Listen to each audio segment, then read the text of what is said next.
Hi guys, share ko lang sa inyo itong nabili ko na 12 volts na motor para sa sirang electric fan na may kasama na siyang pihitan guys, controller ng speed ng electric fan. Meron kasi akong sirang electric fan dito guys. So nasira na yung isa sa mga electric fan namin.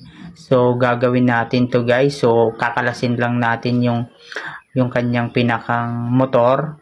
Yan, tapos tanggalin natin mga bushing, yan. Tapos ito pwede nyo nating i-try kung gagana yan mga lods. Tapos ginrinderan ko din yung dulo para pumasya yung LEC. Yan guys. So tingnan nyo guys, so napagana natin pati yung swing. Gumagana na ulit yung ating sirang electric fan guys. Kung gusto nyo i-try guys, ilagay ko na lang po yung link kung saan ko po nabili ito mga lods. So para magamit nyo pa yung mga sira yung electric fan kung okay pa naman yung pinakang body ng electric fan. Lagay ko na lang po yung link sa baba.